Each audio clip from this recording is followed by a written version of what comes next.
Chapter 6. Well, you know what the first question is, said Hubbard. Let's have it, Philip replied. Better not take anything for granted. About that other morning. What were you doing down below all that time? Moving furniture, Philip replied. Moving what for? I'll show you that presently. Good. Next, when you did come up again, what made you march straight up to Rook in the way you did? Because he had that pistol in his pocket. How did you know he had a pistol in his pocket? Because I saw him put it there. Because, you say you saw? I saw everything, practically everything that happened. The blue eyes stared. How, but you say you're going to show us. What's the next? Ah yes, after you'd fooled about with that candle and liqueur jar you went into the studio and we followed you. You hadn't even put the candle out, I had to take it from you if you remember. Well, the next thing you did was to tell us you were going to tell us all about it. But you never did. Steady on, Cecil, that wasn't the next thing I did. What was, then? I drew the studio blinds. Hubbard nodded. So you did. The police were getting those chaps down. I remember. That wasn't my reason. Then what was? Well, I'll show you that too presently. But let me make something else clear first. I was all excited and upset, and really didn't know half I was doing. I'd just seen that crash, remember, and one man shoot another, and then another fellow altogether slide his hand out and pouch the pistol. It was rather much to spring on a fellow without any warning at all. I'd simply gone down to get something to drink, not to. He failed to find words for it, and motioned to Hubbard to continue. Next, Hubbard went on, you packed your wife and children off but refused to go away yourself.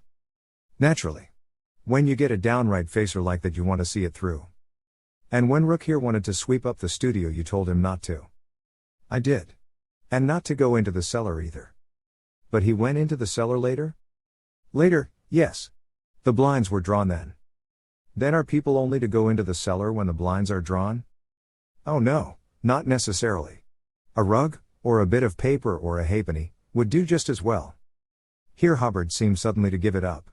He leaned back in his chair. Here, somebody else carry on for a bit, he puffed, almost as if he had been running, and instantly I took up the catechism. Of course, you mean the hole in the studio floor? I challenged. That's it, said Philip, smiling. So you discovered that, did you? It had been discovered long before I discovered it, I said. This time it was Philip's turn to stare. By whom? He asked quickly. Rook's here. Ask him to ask his wife. Dottie. Monty ejaculated, wide-eyed. I imagine so. At any rate you might ask her. Good Lord. Said Monty, puffing as the commander had puffed. And, I continued to Philip, I don't think the blinds were drawn then.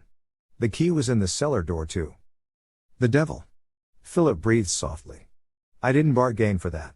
It did occur to me, of course, but I chanced it, never dreamed, I had to do something, and it seemed safest to be perfectly open.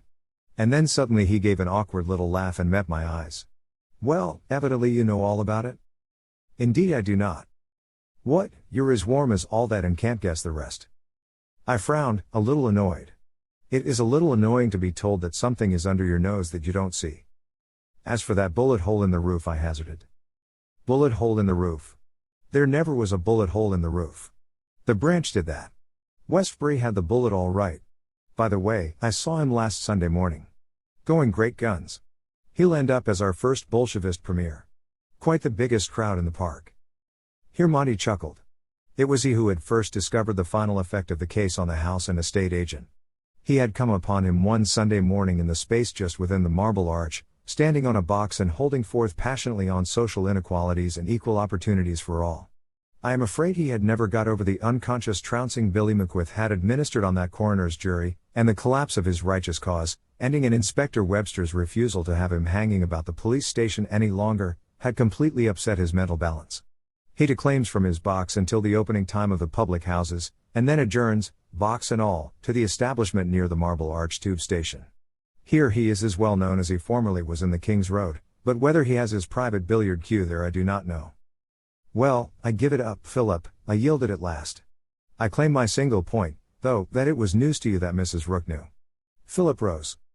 Then come along, he said. We must get it over before Chummy comes back.